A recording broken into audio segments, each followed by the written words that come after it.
25,800 का आपका पे स्केल है, 4200-4600 ग्रेड करेगा, क्या दिक्कत है भाई? तैयार थे हम लोग। फिर एक नया चाइनीज बात दिया 25,000 और फिर उसमें जोड़ दिया आपकी है और महंगाई भत्ता और दर, तो इतने ना समझ नहीं है। ये तो पूरे नवादा जिला पर है, लेकिन इतनी कम संख्या में कैसे लड़ेंगे इस सरकार से? जानते हैं कितनी ताना सरकार से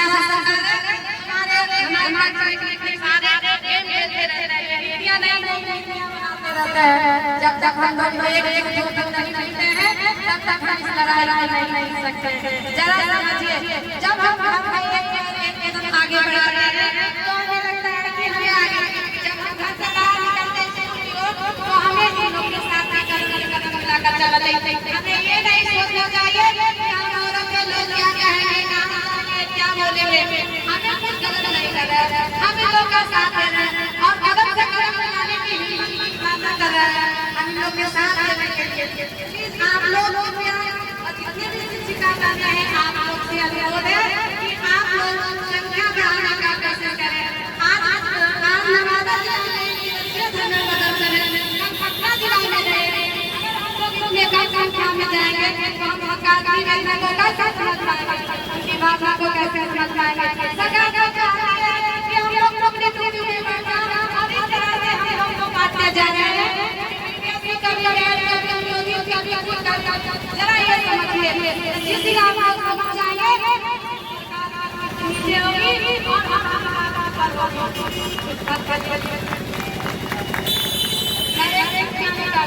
बिहार के अपने शिक्षक से लोग कभी डरते नहीं है और न डरेंगे, न जेल से न रोड पर। हर नियम का एक ही है। इन लोगों के माध्यम से सिर्फ एक चीज है, कभी कभी इन लोग कहते हैं कि आपको धरना प्रदर्शन करना है तो आप चले जाइए उधर नदी के किनारे, वहां पर धरना प्रदर्शन करिए। कौन सुनेगा भाई?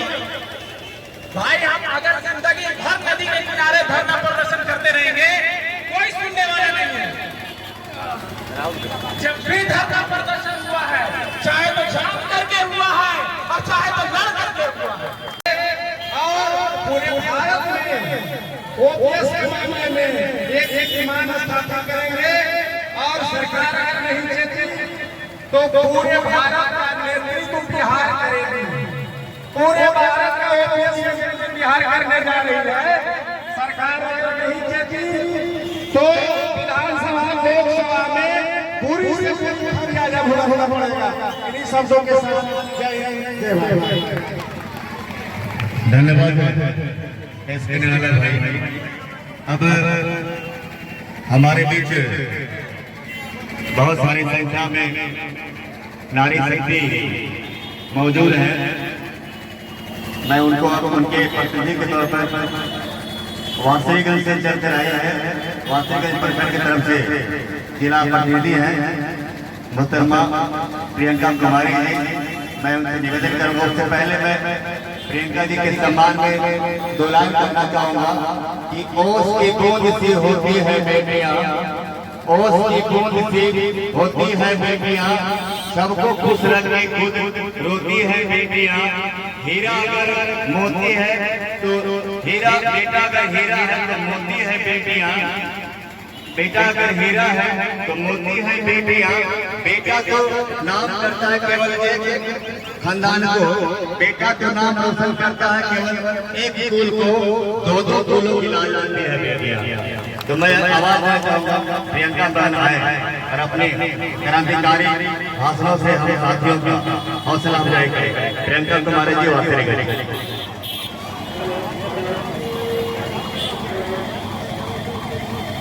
जी सर। उसको हर हालत में फिरना होगा। जिस तरह हरियाणा में कर्मचारियों ने एक सूत्र में बंध करके सरकार को नारा दे दिया है, सरकार के साथ समझौता किया है कि जो कर्मचारी के पास रहेगा वही हरियाणा पर राज करेगा। उसी तरह ये बिहार में होना चाहिए कि जो शिक्षकों के पास रहेगा वही बिहार पर राज करेगा। और हम लोग वोट का हर हालत में बहिष्कार करें, ऐसा संदेश जय हिंद दोस्तों, आप देख रहे हैं वसुधैव कुटुंबकम चैनल। और इस समय मैं नवादा जिला के प्राथमिक शिक्षक संघ के कार्यालय में मौजूद हूं और यहाँ दादाजी बैठे हुए हैं और ये जिला अध्यक्ष हैं प्राथमिक शिक्षक संघ के। और इनकी उम्र और ओहदा इतना है दोस्तों कि नाम लेना बड़ा मुश्किल लग रहा है, लेकिन खैर वो तो प्लेट में है, वो रिकॉर्डिंग आप देख लेंगे। तो दोस्तों, जैसा कि जानते हैं कि 2023 नियमावली जो शिक्षकों के लिए लाया गया है, उस नियमावली से बिहार के लगभग क्या 100% नियोजित शिक्षक नाराज चल रहे हैं और उनके मन में एक डर बैठा हुआ है। वो पहले तो ट्रेनिंग करें, उसके बाद टेट या स्टेट बीटेट पास करें, उसके बाद फिर अब बोला जा रहा है कि बीपीएससी परीक्षा पास करें, उसके बाद फिर इंटरव्यू पास करें, तब आपकी प्रोन्नति होगी, आपके वेतन में वृद्धि होगा या आपका फ्रेश बहाली होगा। दूसरी बात, ये जो बीपीएससी परीक्षा होगा, इसको शिक्षकों का इंटरनल परीक्षा अगर होता तो कुछ अलग बात रहती, लेकिन फ्रेशर को भी इस परीक्षा में शामिल किया जा रहा है। तो ये सब मुद्दे के लेकर ये शिक्षकगण बहुत नाराज चल रहे हैं। उनमें एक निराशा की माने कुंठा भर गई है कि क्या होगा, हमारी प्रोन्नति अब नहीं हो सकती। तो इसी सिलसिले में हम अपने सीनियर जो संगठन हैं उनसे बातचीत करना चाहते हैं और उनसे मार्गदर्शन जानना चाहते हैं कि इस समस्या का समाधान क्या होगा। ऐसे भी एक कहावत है कि जब घर के बच्चे मुसीबत में फंस जाते हैं या पड़ जाते हैं तो घर के बड़े बुजुर्ग उसको सही रास्ता दिखाते हैं। तो प्राथमिक शिक्षक संघ सारे शिक्षक संगठनों के गार्जियन हैं। तो सर, आपका स्वागत है और बताया जाए सर, इस सब समस्या का समाधान कैसे होगा सर? यह जो अध्यापक नियुक्ति नियमावली 2023 सरकार लेकर के आई है और इस पर इतना तीव्र गति से काम कर रही सरकार, बीपीएससी में आजकल में विज्ञापन आने वाला है, तो यह दोनों के साथ छलावा है। सबसे पहले हम लोग जो शिक्षक हैं या हम जो जिस संगठन से जुड़े हैं, प्राथमिक शिक्षक संघ देश का शिक्षकों का सबसे बड़ा और पुराना संगठन है, तो हम लोग इसका विरोध कर रहे हैं। और आंदोलन प्राथमिक शिक्षक संघ, माध्यमिक शिक्षक संघ सहित विभिन्न नियोजित शिक्षक संघ हैं, वे सभी आंदोलनरत हैं और अपने अपने ढंग से विरोध ब्लॉक से लेकर के जिला मुख्यालय से लेकर प्रदेश तक के पटना तक आंदोलन का रूपरेखा बन रहा है और चल रहा है। मुझे ये कहना है कि जो नई नियुक्ति नियमावली लाई है सरकार, वह नया भर्ती करना उसके साथ भी धोखा है।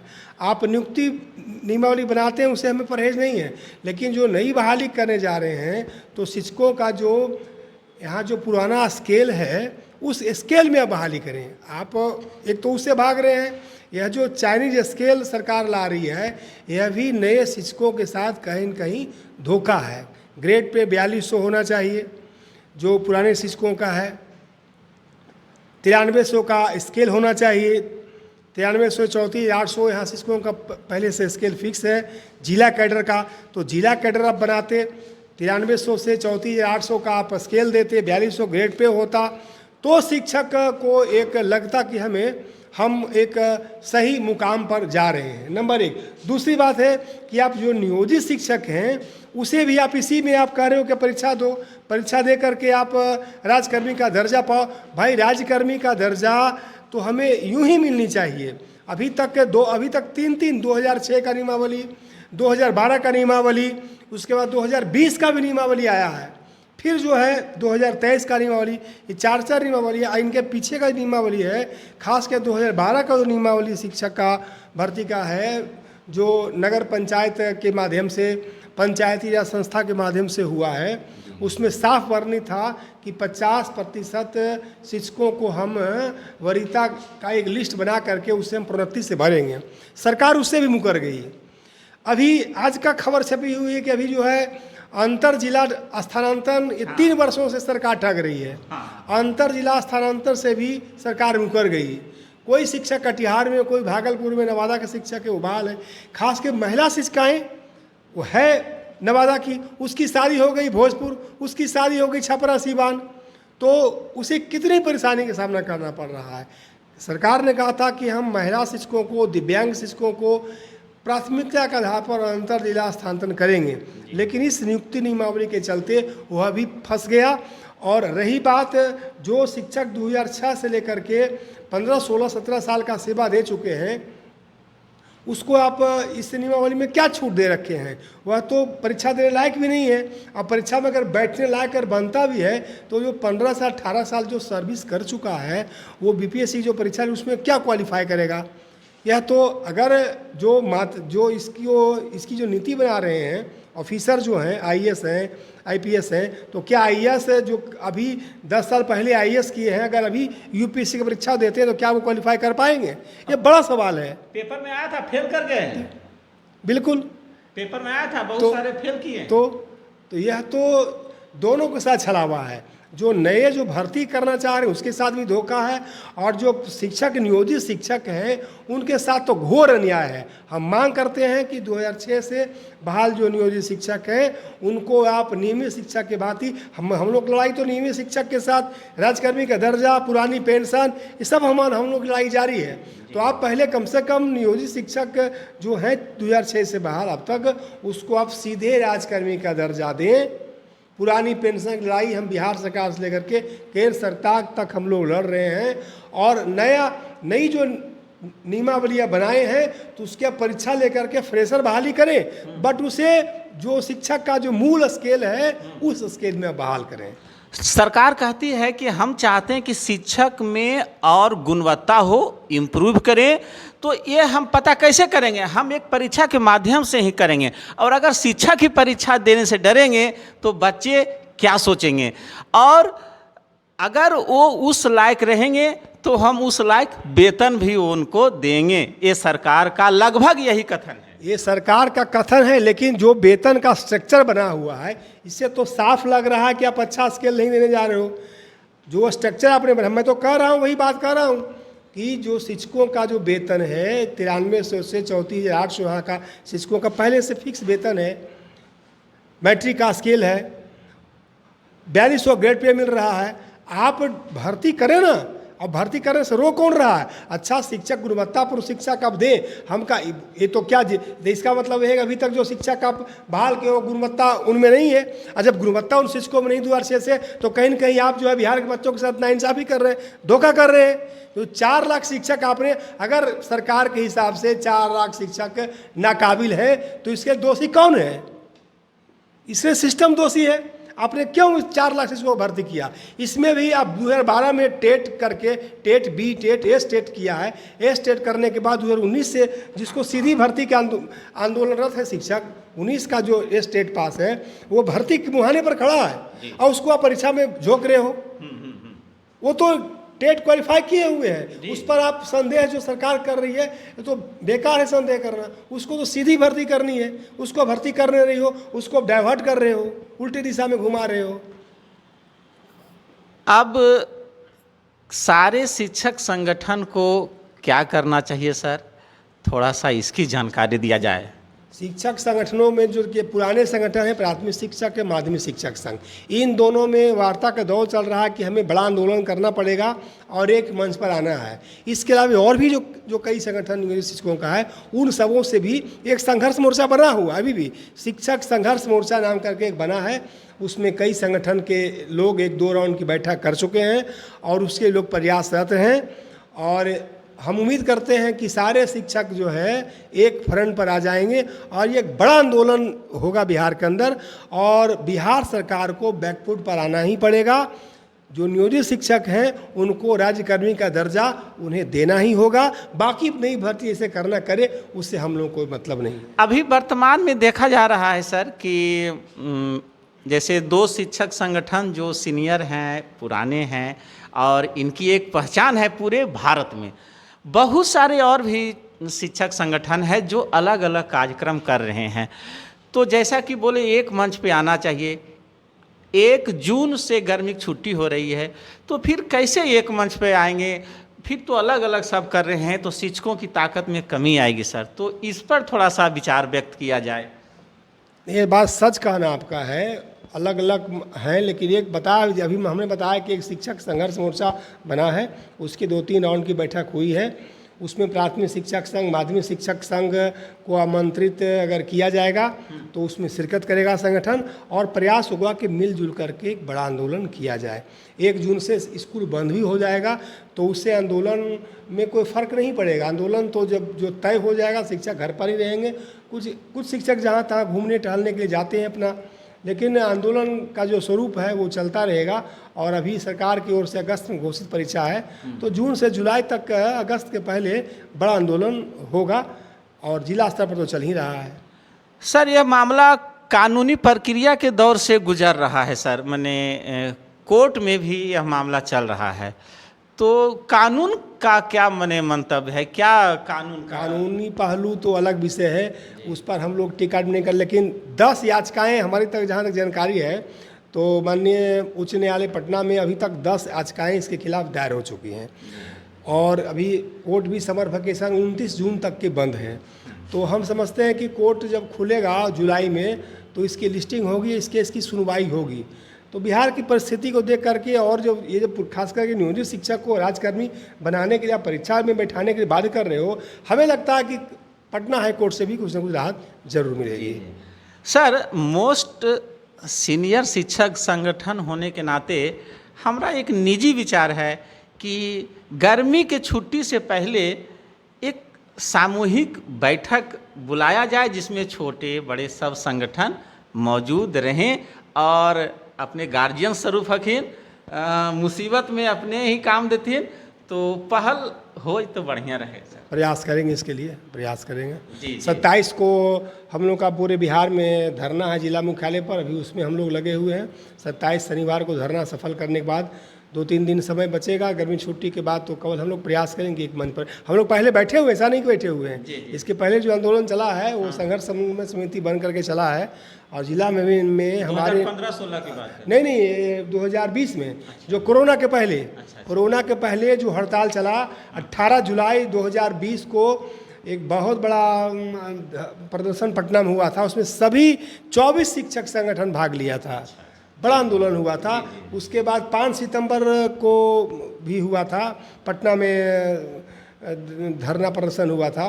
लेकिन दुर्भाग्य से कि 20 में कोरोना, फरवरी, उसके बाद 19 में हुआ था ये धरना प्रदर्शन पूरे बिहार के अंदर, जिला से लेकर के अगस्त से लेकर के सितंबर तक, और फिर 20 के फरवरी में माध्यमिक प्राथमिक सभी शिक्षक संघों ने बहिष्कार किया था और हड़ताल पर हम लोग गए थे। आप शिक्षक का हमको याद होगा कि 20 के फरवरी में हड़ताल पर गए थे, लेकिन दुर्भाग्यवश मार्च में कोरोना के चपेट में बिहार समेत पूरा देश आ गया। कोरोना की भेंट आंदोलन चढ़ गया, नहीं तो राजकर्मी की दर्जा तो हम लोग 20 में ही ले लिए होते। इतना बड़ा आंदोलन हुआ था, 24 संगठन एक मंच पर थे, और जब बिखरता है तो आने में थोड़ा समय लगता है। समय की पुकार है, मैं उम्मीद करता हूँ कि सारे शिक्षक संगठन एक मंच पर आएंगे, और आना ही पड़ेगा। अभी ऐसा देखा जा रहा है कि किसी भी जिला या राजधानी के मुख्यालय से जो बाउंड्री लाइन पे शिक्षक लोग रहते हैं, चाहे महिला हो या पुरुष हैं, उनमें एक डर का माहौल है, भय का माहौल है, पता नहीं क्या होगा। तो उनको कुछ बताएं कि डरना नहीं है। डरने की कोई आवश्यकता नहीं। शिक्षक शिक्षिकाएं, भाई बंधु बहनें जो हैं, उन्हें कोई डरने की आवश्यकता नहीं है। दीपक कुमार सिंह अपर मुख्य सचिव का जो पत्र भी निकला है, उससे कोई भय खाने की आवश्यकता नहीं है। संवैधानिक तरीके से आंदोलन करना हमारा अधिकार है, ये मौलिक अधिकार है, इसको कोई छीन नहीं सकता है, इसलिए कोई डर भय की बात नहीं है। हाँ, हम अपना ड्यूटी करें, हम ड्यूटी में कोताही न बरतें, स्कूल हम जाए, अपनी जिम्मेदारी से हमें भागना नहीं है, पर जो हमारा अधिकार है उसके लिए हमें आंदोलन करने से हमें कोई रोक नहीं सकता है। हम इस चैनल के माध्यम से सभी शिक्षक शिक्षिकाओं से अपील करना चाहते हैं कि आंदोलन जहाँ भी आप सुने वहाँ पर जरूर शिरकत करें, उसको मजबूती दें, बिना डर बिना भय के। जी, सारे शिक्षक बंधु भाई बहन इस इंटरव्यू को ज़रूर सुने, इतनी अच्छी अच्छी बात अध्यक्ष महोदय सर जी ने बताए हैं। और डरना बिल्कुल नहीं है, अपने कर्तव्य को पालन करते हुए अपने अधिकार के लिए लड़ना ये संवैधानिक अधिकार है। और सर भी तो यही बोल रहे हैं कि डरने की कोई ज़रूरत नहीं है, लड़ाई लड़ी जाएगी, लेकिन अपना कर्तव्य का निर्वहन भी करना है। दोस्तों, अब मैं इसी के साथ मैं अपनी वाणी को विराम देता हूँ। जय हिंद, जय भारत, और सर जी को सत सत नमन।